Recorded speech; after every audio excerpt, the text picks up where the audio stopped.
Welcome students.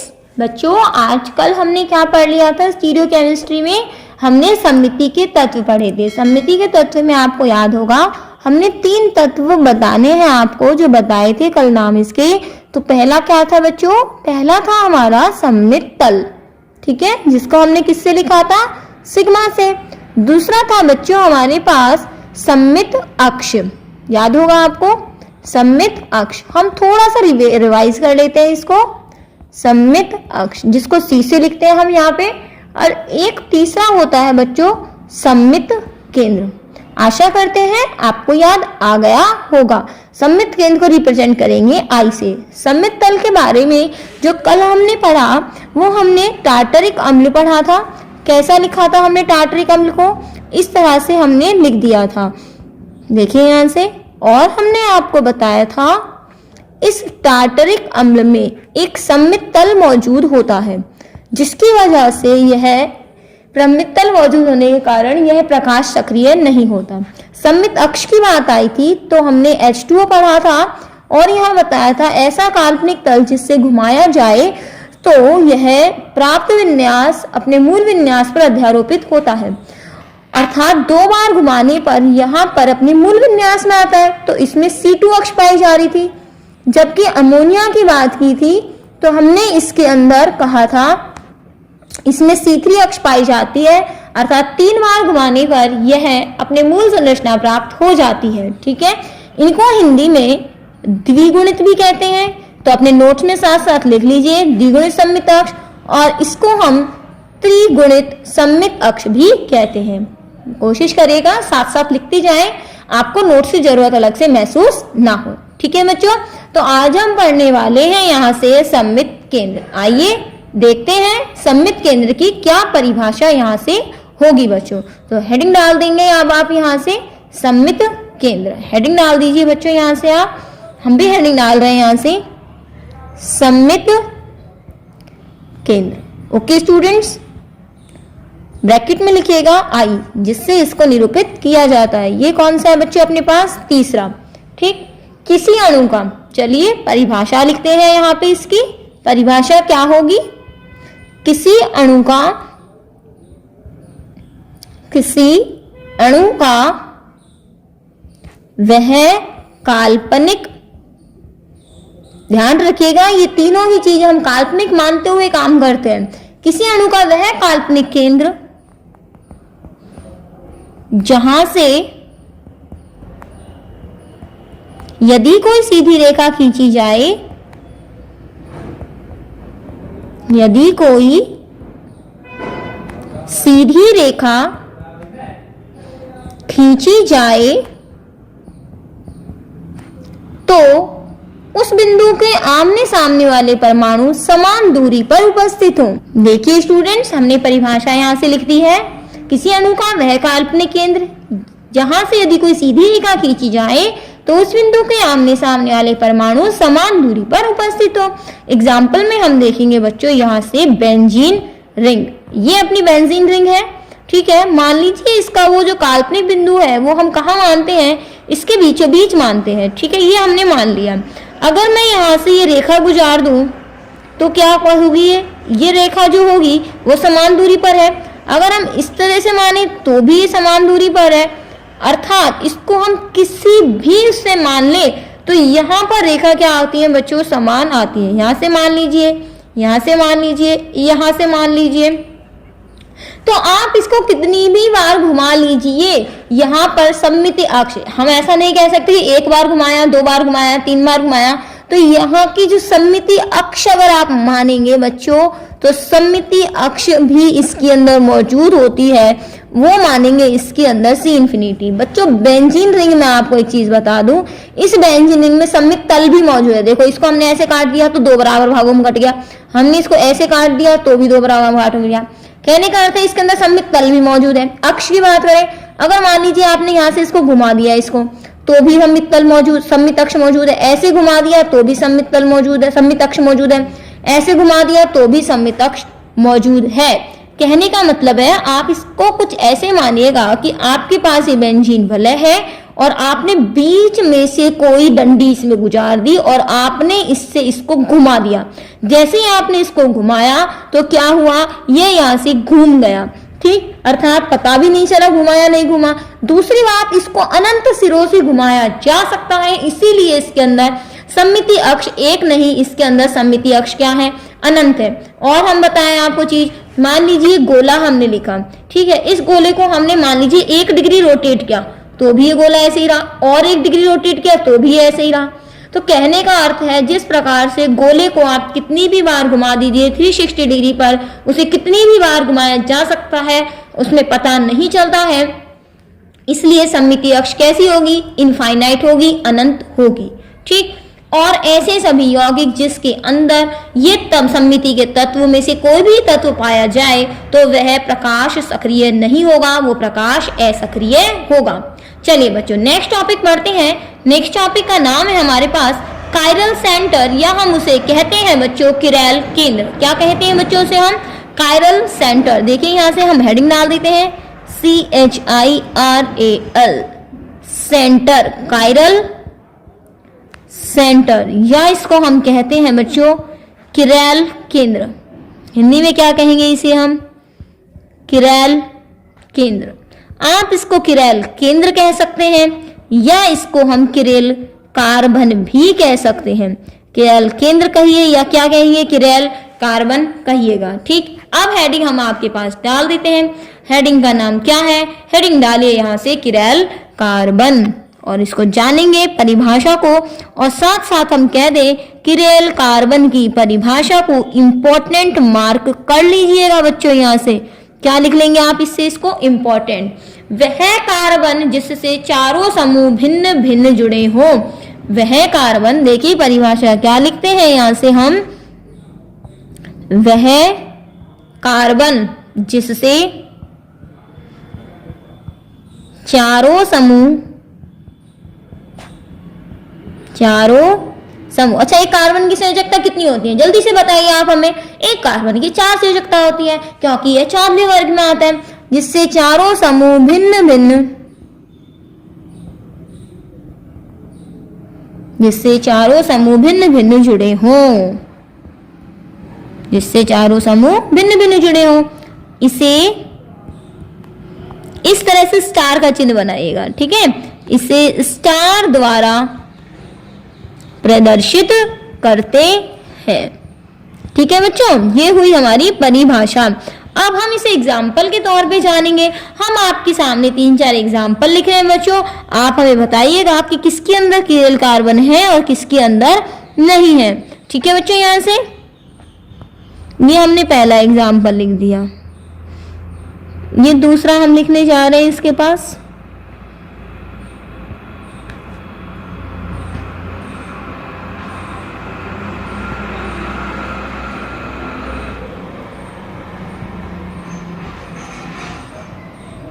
ये हमने 3 example आपके लिए लिख दिए, ठीक है। यहां से अब हम बताएंगे कि यहाँ एक किरैल कार्बन है या फिर नहीं है। इसको थोड़ा सा हम सही कर दें बच्चों,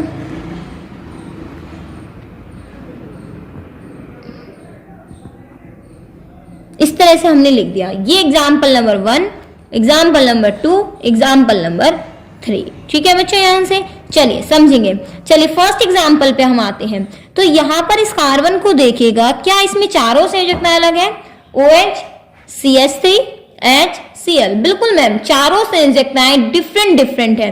तो पहचान पाए आप, अर्थात ये कार्बन कैसा है, किरैल कार्बन है। दूसरा देखिए, इसके अंदर पहला संयोजकता क्या है, OH, दूसरी Cl, लेकिन यहाँ H2 लिख दिया, तो क्या ये किरैल कार्बन है? अगर हम इसको इस तरह से डिनोट करें, यहाँ पर H लिख दीजिए, यहाँ H लिख दीजिए, अर्थात 2 संयोजकताएं तो समान हो गई HH, अर्थात 2 नंबर किरैल कार्बन नहीं है।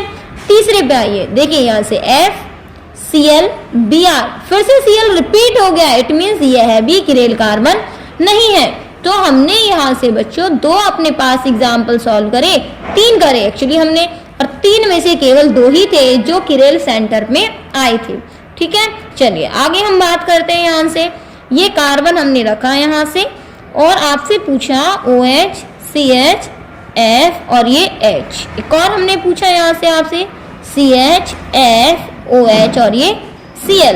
तो आपको नंबर 2 और नंबर 3 अब आपको बताना है क्या ये किरेल कार्बन है या नहीं है। चलिए आप 2 नंबर 3 नंबर पे ध्यान दीजिए। इसके अंदर पहले तो देखिए 4 संयोजकता है या नहीं है इसके अंदर। ये देखिए 1 2 3 कहोगे 3 है, अजी नहीं, ये H जो लिखा हुआ है ना, इस H को हम ऐसे भी लिख सकते हैं, अर्थात ये किरेल कार्बन है। आगे आइए दूसरे नंबर पे, देखिए OH FH कहोगे चौथी संयोजकता तो मैडम H ही लिखी हुई है, अर्थात अगर आप इसको भी ऐसे लिख दे तो 2H आ जाएंगे और 2H आ जाएंगे, इट मीन्स इसके अंदर किरेल कार्बन नहीं है। तो आपको समझ में आया किरेल कार्बन है या फिर नहीं है। ठीक है स्टूडेंट, चलिए अब हम बात करते हैं आगे की। आशा करते हैं आपको किरेल कार्बन का मतलब समझ आ गया होगा। ठीक, अब आप लिख लीजिए यहां से, ये क्या है, यहां से किरेल कार्बन, और जिसके अंदर किरेल कार्बन होता है इसे ही हम क्या कहते हैं, किरेल केंद्र कहते हैं। ठीक है बच्चों, चलिए अब हम यहां से इसके आगे एक लाइन लिख लेते हैं बच्चों। यहाँ पे फटाफट से एक लाइन लिखिएगा, एक किरेल कार्बन युक्त अणु प्रकाश सक्रिय होते हैं, प्रकाश सक्रिय होते हैं। क्या अर्थ है इस लाइन का मैडम, थोड़ा समझा तो दीजिए, लिख तो दी हमने। अर्थात ऐसा यौगिक जिसके अंदर किरेल कार्बन कितना है, 1 है, वो प्रकाश सक्रिय होते हैं। प्रकाश सक्रिय का अर्थ है वो प्रकाश को घुमाने की क्षमता रखते हैं, अर्थात घूर्णन करने की क्षमता रखते हैं। बच्चों हम फिर से आपसे कहेंगे, आप पीडीएफ पर डिपेंड ना होकर आप इस चैप्टर को साथ साथ उतारते जाते हैं तो आपको ज्यादा पढ़ाई आसान लगने लगेगी कि मैडम भी लिख रही है, हम भी अपनी कॉपी में लिखते जाते हैं। टाइम तो मैडम भी तो साथ साथ ही लिखती है, तो आप भी लिखते जाइए। चलिए, तो हमने कह दिया कि जिसके अंदर किरेल कार्बन होता है तो वह क्या होता है, प्रकाश सक्रिय होता है, अर्थात प्रकाश को घूर्णित करने की क्षमता होती है। और इसे क्या कहेंगे, अर्थात किरेल कार्बन होता है तो क्या सममिति का तत्व होता है, नहीं होता। याद कीजिए हमने आपसे कहा था कि सममिति का तत्व मौजूद होने के कारण वह यौगिक प्रकाश सक्रिय नहीं होता है। अगर उसमें सममिति का तत्व हो गया तो प्रकाश सक्रिय नहीं होगा, अर्थात ये अणु कैसा है, प्रकाश सक्रिय है। तो हम क्या कहेंगे, ये तो हम इसे कहेंगे, इसे असममित केंद्र भी कहते हैं। लिख लेते हैं, इसे असममित केंद्र भी कहते हैं। ओके स्टूडेंट्स, चलिए आगे हम बात कर लेते हैं इसमें और क्या लिखना है। अब हेडिंग हम पढ़ते हैं बच्चों, किरेलता। हेडिंग डालेंगे बच्चों क्या हम, किरेलता। चलिए बच्चों हेडिंग डाल दीजिए फटाफट से, कायरेलिटी या हम बोलते हैं इसे किरेलता, थोड़ा क्लियर लिख देते हैं, किरेलता। इंग्लिश में क्या बोलते हैं बच्चों, कायरेलिटी। लिखिए फटाफट, कायरेलिटी। देखिए कायरेलिटी की डेफिनेशन क्या कहती है, हम पहले बोल के बता दें। ऐसे अणु जो एक दूसरे के दर्पण प्रतिबिंब तो हो लेकिन एक दूसरे पर अध्यारोपित ना हो। तो स्टूडेंट्स अब देखिए कि हम किरेलता किसे कह रहे हैं। हमने कहा ऐसे अणु जो एक दूसरे के दर्पण प्रतिबिंब तो हो लेकिन एक दूसरे पर अध्यारोपित ना हो। देखिए स्टूडेंट्स परिभाषा पढ़िए, ऐसे अणु जो एक दूसरे के दर्पण प्रतिबिंब हो, जैसे यहाँ पर और अध्यारोपित ना हो, यही चीज बताई थी। ऐसे अणु किरेल अणु कहलाते हैं तथा इस गुण को किरेलता कहते हैं। इसका सबसे अच्छा एग्जाम्पल है हमारे हाथ। अब अपने हाथों की ओर देखिएगा बच्चों, क्या हमारे हाथ एक दूसरे के किरेल हैं या नहीं है। देखिए यहाँ पर बच्चों आपको जैसा कि दिखाई दे रहा है लेफ्ट हैंड, अब जैसा कि आपको इमेज में दिखाई दे आप अपने हाथ को भी देखिएगा, लेफ्ट हैंड है बिल्कुल। आप इसको हथेली की तरफ से देखिएगा, ठीक। अगर मैं इसके आगे आपके हाथ के आगे अगर शीशा लगा दिया जाए यहाँ पर तो आपको बिल्कुल कैसा हाथ दिखेगा, ये वाला हाथ दिखेगा। आप अपना राइट हैंड जो है वो सामने रखेगा, जैसे ही राइट हैंड सामने रखेंगे आपको बिल्कुल यही 2 हाथ नजर आएंगे। अब आप मुझे बताइए, अगर इस वाले हाथ को उठाकर, इस वाली इमेज को मत देखिएगा अभी, इस वाले हाथ को उठाकर अगर आप इस वाले हाथ पर रखेंगे तो ये आपका लेफ्ट हैंड हो गया और ये राइट हैंड हो गया। अगर आप इसको उठाकर इसके ऊपर रखेंगे, क्या एक दूसरे पर आएंगे? नहीं आएंगे। क्यों नहीं आएंगे? क्योंकि यहाँ पर तो आपका क्या है बच्चों, थंब है, मतलब यहाँ पर तो आपका अंगूठा है, और जबकि इसमें इस ओर क्या दिखाई दे रही है, इसमें आपकी उंगली दिखाई दे रही है, जो सबसे छोटी वाली उंगली होती है कि नहीं होती है? भैया देखिए यहाँ से ये वाला 1 2 3 4 5, और यहाँ देखिए, आप देखिए और हम क्लियर कर दें यहाँ से चित्र को। देखिए यहाँ से अगर आप हटा के देखते हैं यहाँ से, तो ये 1 2 3 4 5, यहाँ पर पहले नंबर पे क्या है, चिटकी उंगली, जबकि यहाँ पर 1 2 3 4 5। अगर आप इसको उठाकर रखेंगे तो एक नंबर पे आपकी चिटकी उंगली और एक नंबर पर यहाँ पर क्या है, अंगूठा है। यहाँ 2 नंबर पे आपकी तर्जनी है, अर्थात दूसरे नंबर की उंगली।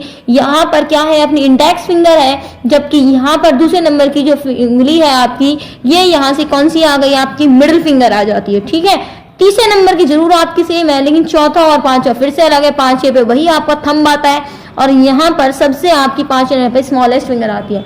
कुछ हाथ इस तरह से दिखाई देंगे, अर्थात एक दूसरे को सुपर इम्पोज नहीं कर रहे हैं, अध्यारोपित नहीं कर रहे हैं।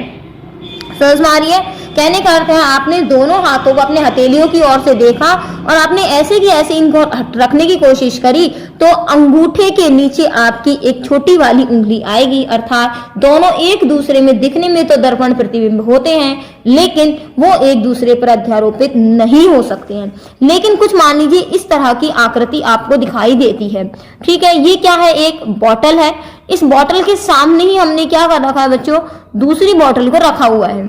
तो यहाँ पे क्या करा, मिरर लगाया। यहाँ क्या लगाया, मिरर लगाया। मिरर लगाती एक और इमेज आई बिल्कुल इसकी जैसी। अर्थात अगर इस वाली इमेज को, अगर मैं आपसे कहूं कि इस वाली इमेज को इसके ऊपर रख दीजिए, तो आप कहेंगे बिल्कुल रख पा रहे हैं, बिल्कुल सुपर इम्पोज हो गई है, अर्थात अध्यारोपित हो गई है।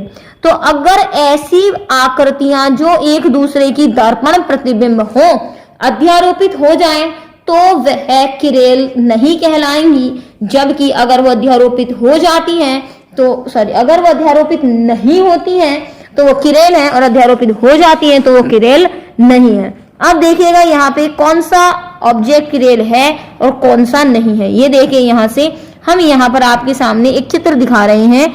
आप बताइएगा कि किरेल कौन से हैं और किरेल कौन से नहीं है। चित्र को थोड़ा बड़ा कर दिया गया है। सबसे पहला नंबर 1 पे ध्यान देते हैं बच्चों। यहाँ से देखिए, यहाँ से ये वाला इमेज है, अर्थात ये इमेज 1 और ये इमेज 2, इसकी हमने क्या बनाई, हमने इसका दर्पण के सामने रखा, बिल्कुल ऐसे कैसा है, उठा के एक दूसरे के ऊपर रखा जा सकता है।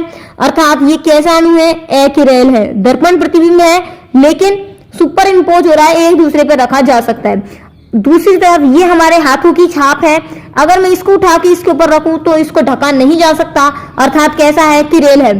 ये यहाँ से ग्रीन कलर की बॉटल है, दोनों एक जैसी दिखाई दे रही है, अर्थात इसकी जो फोटो होगी, इसको दर्पण के सामने रखेंगे तो ऐसा की ऐसा आएगा, अर्थात ये इसको रखा जा सकता है। जबकि हमारे पैर के जो निशान है, जो हमारे पैर हैं, इनको अगर मैं उठा के इसके ऊपर रखूं तो दिखने में तो एक जैसे हैं, लेकिन सुपर इम्पोज नहीं किया जा सकता। इसी तरह से लेटर आई की बात होती है, बिल्कुल एक जैसे हैं, लेकिन अगर लेटर ई की बात होती है तो क्या होता है बच्चों, कुछ इस तरह से दिखाई देता है। अर्थात एक दूसरे की दर्पण प्रतिबिंब है, लेकिन एक दूसरे के ऊपर अध्यारोपित नहीं किया जा सकता। तो आप समझ गए होंगे कि अगर अध्यारोपण नहीं है, अगर अध्यारोपण नहीं होता है तो वह वस्तु कैसी होगी, किरेल होगी। लेकिन अगर अध्यारोपित हो रही है तो वह वस्तु किरेल नहीं होगी, नहीं किरेल। ठीक है बच्चों, आगे समझ लें यहाँ से किस तरह से अपना हो रहा है। ओके स्टूडेंट्स, अब हम यहाँ से थोड़ा सा लिख लेते हैं बच्चों। यहाँ से क्या लिखना है, आगे देखिए बच्चों। देखिए यहाँ से, अगर अणु कैसा है, सममित है, सममित है अणु, इसका मतलब इसमें सममिति का तत्व उपस्थित है। इसके अंदर किसका तत्व उपस्थित है, तत्व उपस्थित है किसका, सममिति का, सममिति का तत्व उपस्थित है। तो ये कैसा होगा, प्रकाश सक्रिय होगा क्या, नहीं, ये प्रकाश सक्रिय नहीं होगा। ये कैसा होगा, प्रकाश असक्रिय होगा। समझा चुके हैं इस बात को। दूसरी बात, यह अणु किरेल होगा कि नहीं होगा, थोड़ा सा ध्यान रखिएगा इसके अंदर कि अगर यहाँ पर अणु कैसा होगा, एक्यूरेल होगा। एक्यूरेल क्यों होगा, मैंने अभी आपको बता दिया। अगर किरेलता का गुण होता तो प्रकाश सक्रिय हो जाता, अर्थात यह असक्रिय है तो ध्रुवण कैसा होगा, अघूर्णक होगा। अर्थात आप एक चीज यहाँ से देख पा रहे हैं, ए इसमें भी है, ए इसमें भी है और लेटर इसमें भी है, लेकिन यहाँ ए नहीं है। ठीक है, अगर मैं मान लीजिए इसका उल्टा कर दूं, यहाँ मैं कह देती हूँ असममित अणु, तो इसका मतलब असममित अणु कहते ही कोई मॉलिक्यूल नहीं है इसके अंदर सममिति का तत्व, अर्थात अणु कैसा होगा, प्रकाश सक्रिय होगा। ओके, प्रकाश सक्रिय होगा तो ये किरेल भी होगा, और ये किरेल होगा तो ये ध्रुवण घूर्णक भी होगा। ओके स्टूडेंट्स, तो ये ध्रुवण घूर्णक भी होगा। क्लियर, समझ में आई बात। अब हम ऐसा क्वेश्चन ले रहे हैं जहां से बच्चों को इंतजार रहता है, मैडम जी जल्दी से वो बता दीजिए जहां से हमारा बोर्ड एग्जाम में क्वेश्चन आ जाए। चलिए बच्चों, इंतजार की घड़ियां समाप्त हुई। अब आप वह प्रश्न लिख लीजिए जो आपके एग्जाम में आने वाला है, जहां से एग्जाम के लिए इंपॉर्टेंट बनता है। इंपॉर्टेंट देखते जैसे लाइट चमक जाती है आंखों में कि बच्चों आ गया लो हमारा इंपॉर्टेंट। तो बच्चों जी लिख लो, लैक्टिक अम्ल के प्रकाशिक समावयवी बनाइए।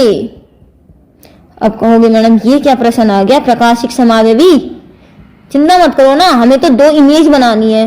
प्रकाशिक समावयवी बनाइए, अर्थात एक दक्षिण ध्रुवण घूर्णक बनाना और एक वाम ध्रुवण घूर्णक बनाना, अर्थात हमें दो इमेज बनानी है। बनाने से पहले लैक्टिक अम्ल लिखना आना चाहिए। चलिए लैक्टिक अम्ल लिखना सिखा देते हैं। सबसे पहले तो इसके अंदर कार्बन लिखेगा, अर्थात इस कार्बन की कितनी संयोजकता होंगी बच्चों, 4 होंगी। दूसरी बात आप देखिए क्या है, अम्ल है। अम्ल है तो क्या होगा इसके अंदर, COOH होगा ही होगा। ठीक, अब हम आपको और आसान करना सिखाते हैं। देखो कैसे याद रख लोगे, याद रखना बहुत मुश्किल रह जाता है बच्चों। ये देखो COH, अम्ल से तो हमें याद आ गया कि इसके अंदर COH है। दूसरी बात इसके अंदर और क्या दिखाई दे रहा है, OH दिखाई दे रहा है। कोई बात नहीं, आप इसके अंदर एक OH भी लिख लो। ठीक है, और क्या दिखाई दे रहा है, खाली H भी दिखाई दे रहा है, बिल्कुल दिखाई दे रहा है, H भी लिख लो। और ये कार्बन भी दिख रहा है तो इस कार्बन को भी यहाँ लिख दो। कार्बन लिख दिया तो इसमें एक कार्बन तो खाली रहेगा नहीं, इसके आगे क्या लग जाएगा, CH3। दोबारा देख लो, हमने क्या कहा आपको, मैंने कहा एक कार्बन लिख लो और इसकी 4 संयोजकताएं बना दो। और इसके अंदर कौन सा समूह आता है, COH, क्योंकि ये अम्ल है। अम्ल है तो हमने क्या लगा दिया, COH। फिर ये H है वो भी रख दो यहाँ पर, फिर ये OH है ये भी रख दो, और बचिया कार्बन तो ये भी रख दो। ठीक, ऐसे याद कर लो इसको, क्योंकि भैया याद रखना बड़ा आसान नहीं रहता है, कठिन कठिन लग जाता है। लैक्टिक अम्ल को याद रखना आसान सा लगाओ ना, कि मजे आ गए। लैक्टिक अम्ल तो हम भूलेंगे ही नहीं, कैसे नहीं भूलेंगे कि अम्ल आपने बता दिया, अम्ल COH लिखना ही है। कोने पर H है तो H टिका दिया, OH है तो OH टिका दिया हमने, और C को लिख दिया हमने। अब देखिए यहां से बच्चों, इसकी हमको बनानी थी संरचना। ठीक, ये हमने लगा दिया बीच में मिरर। आप कहोगे ये क्या लगा दिया, बच्ची छोटा सा ही लगाया ना डैश डैश करके, ये जो लगाया है ये देखिए, इसको मिरर लगाना कहते हैं हम। मिरर इसको अपनी भाषा में इस तरह से लगाएंगे, केमिस्ट्री में इस तरह से लगा लीजिए। क्या लग गया बच्चों, मिरर लग गया। ठीक, अब देखिए मिरर लगाती हुआ क्या, यहाँ आपने कार्बन की जगह कार्बन रख दिया। अब ऊपर क्या है बच्चों, OH है तो OH की जगह OH ही रहा। यहाँ आपका क्या था बच्चों, यहाँ पे क्या है, COH। जैसे मिरर लगाया तो यहाँ भी COH आएगा। ये CH3 अपनी CH3 स्थान पर रहा, ये H जो था वो चला गया यहाँ। अब आप इसको उठा के इसको सुपर इम्पोज करते हैं तो ये सुपर इम्पोज नहीं होता है। एक चीज और बता दें आपको बच्चों, कईयों के दिमाग में अभी भी कंफ्यूजन ही होगा कि ये तो COH यहाँ था, ये COH हो गया, ये यहाँ CH3 था, मैडम तो ऐसे ऐसे CH3 लिख दिया, ऐसे क्यों नहीं लिख दिया इसको H3C, हो रहा होगा ना कंफ्यूजन। देखो यहाँ से CH3 लिखा और यहाँ H3C, ऐसे नहीं लिखना चाहिए था मैडम, इसको आप ऐसे लिखते तो हम सही मानते।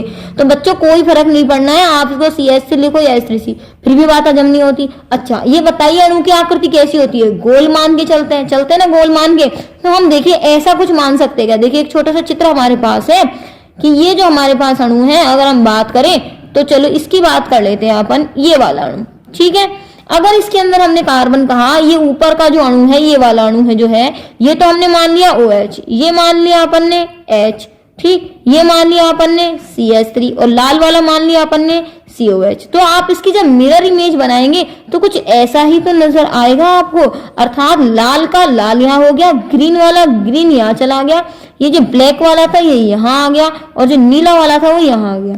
आया कि नहीं आया? कहने का अर्थ ये हो गया बच्चों कि यहाँ पर अणु कैसा भी हो, तो आप देख रहे हैं कि जो गोल वाला था ग्रीन ब्लैक वाला वो ऐसी की ऐसी तो आया। और तो मैं यहाँ पर इस OH को, इससे रिलेटेड OH को मैं ऐसे लिख दूं चाहे ऐसे लिख दूं, तो बात अलग थोड़ी है यहाँ से। तो कैसे भी लिख दो, रहना तो गोल ही है उसको, ठीक है। तो ये कंफ्यूजन मत करिएगा कि शब्द भी हम बिल्कुल मिरर इमेज जैसे ही बना दे। अब वो कहना क्या चाह रहा है कि ये वाला जो अपने पास है, अगर आप ऐसे की ऐसे अगर आप इसको इसके ऊपर रखना चाहें तो नहीं हो सकता। क्यों? क्योंकि लाल वाला उठ के कहाँ जाएगा? ग्रीन पे जाएगा। लेकिन अगर यहाँ पर इसको क्या कर दिया, इसने रोटेट कर दिया, इसको उसने यहाँ से घुमा दिया, तो ये इसमें चेंज हो जाता है और फिर इन दोनों को, मतलब इसको और इसको रोटेट कर सकते हैं। तो इतना तो हमें देखना नहीं है, ठीक है। लेकिन अगर केवल A और B की बात करें, अगर मैं देखिए केवल इतने की ही बात करूं, कितने की बात कर रहे हैं हम यहाँ से, देखिए वापस बता देते हैं हम क्या कहना चाह रहे हैं आपसे। इस पूरे चित्र में से आप ज्यादा बात ना करके आप इतने सी की ही बात करो, A और B मॉलिक्यूल की, तो ये एक दूसरे पर अध्यारोपित नहीं होते हैं, ठीक है। चलिए अब बात करते हैं आगे बच्चों। यहाँ से हम देख लीजिए स्टूडेंट्स, तो ये तो अपने पास हो गया 1 और ये हो गया 2, ये एक दूसरे पर अध्यारोपित नहीं किए जा सकते। ओके स्टूडेंट्स, चलिए यहाँ से इसको भी थोड़ा सा सही कर देते हैं हम। ये हो गया अपना सही। तो ये लैक्टिक अम्ल याद कर लीजिएगा। लैक्टिक अम्ल का ट्रिक समझ में आया हो कि कैसे याद करना है तो जरूर बताइएगा बॉक्स में, ठीक। आगे हम एक और कर लेते हैं, ग्लिसरॉल्डिहाइड के प्रकाशिक समावेशी बनाइए। देख लेते हैं एक बार ये क्वेश्चन भी क्या है अपने पास, समझिएगा स्टूडेंट। ग्लिसरॉल्डिहाइड क्या है? एक तो मैं आपको बता दूं, ग्लिसरॉल अगर आप 10th 11th चैप्टर पढ़ चुके हैं तो ग्लिसरॉल का जो सूत्र होता है 12th में बताया था, 11th में बताया था आपको कि यहाँ पे ये OH प्रोपेन 1,2,3 ट्राइऑल होता है, याद होगा आपको। ये CH2 हो जाएगा, ये CH2 हो जाएगा, ठीक है। अब ग्लिसरॉल्डिहाइड की बात आती है, इट मींस इसके अंदर क्या है? एल्डिहाइड भी इसके अंदर है। तो मैं एल्डिहाइड को आपको बता दूं बच्चों, यहाँ पर ये जो एल्डिहाइड होता है इसके अंदर एक ग्रुप, जैसे मान लीजिए हमने इसको तो हटा दिया और इसे क्या लगा दिया? CHO लगा दिया, तो ये हो गया अपना ग्लिसरॉल्डिहाइड। यहाँ पे कैसे बनाएंगे? अगर आप इस वाले स्ट्रक्चर से समझना चाहें तो देखो हम बता सकते हैं कैसे है। ये देखिए यहाँ पे इसमें ये अपना कार्बन है, किरेल कार्बन, तो जिसको मैंने गोला मार्क किया है उसमें देखिएगा स्ट्रक्चर कैसे बनाई हुई है, फिर बाद में बताएंगे। सबसे पहला ग्रुप क्या लगा हुआ है? CHO, ठीक। दूसरा ग्रुप क्या लगा हुआ है? H लगा हुआ है, H लगा दिया। तीसरा क्या लगा हुआ है? OH लगा हुआ है। और इससे चौथी संयोजकता ये पूरी जुड़ी हुई है जिसका नाम है CH2OH। दोबारा देख लीजिए, हमने क्या कहा आपसे, पूरा स्ट्रक्चर वापस से बनाने वाले हैं और इसको भी मिटा दिया है हमने, ठीक। फिर से आपके समझाने के लिए ये देखिए यहाँ से, ये CH2OH, ये CHOH, ये CH2OH, ये होता है प्रोपेन 1,2,3 ट्राइऑल, अर्थात ग्लिसरॉल का सूत्र होता है। चूंकि एल्डिहाइड कह रहा है इसीलिए इसको हटा के मैंने क्या लगा दिया? CHO लगा दिया। अब इसको थोड़ा सा हम खोल के लिखते हैं, यहाँ तो लिख दिया OH और यहाँ क्या लिख दिया? H, ठीक। अब यहाँ देखिएगा ये वाला जो गोला हमने कराया कार्बन पे, इसकी 4 संयोजकताएं लिखनी है। सबसे ऊपर क्या है? CHO है, फिर उसके साइड में क्या है? H है, फिर उसके साइड में क्या है? OH है, और सबसे नीचे क्या है? CH2OH है। समझ में आया आपके? चलिए अब आगे बात करते हैं, इसका दर्पण प्रतिबिंब लगा देते हैं यहाँ पर। इसमें देखिएगा बच्चों यहाँ से इसको, ये यहाँ से इसमें अब आप इसको दर्पण प्रतिबिंब हमने बना दिया, इसका ये दर्पण बना दिया। अब इसका प्रतिबिंब बनाएंगे तो स्टार मार्क कर दिया, ये हो गया। CHO की जगह CHO हो गया।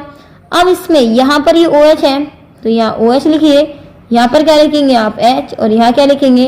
CH2OH, ठीक। ये हो गया स्टार अर्थात किरेल कार्बन, ठीक। या फिर कभी कभी विषर प्रक्षेपण सूत्र, चलिए उसको बाद में बताएंगे हम। यहाँ से अभी आज के लिए इतना ही पढ़ते हैं। किरेल कार्बन जिस वैसे यौगिक जिनमें केवल एक किरेल कार्बन हो।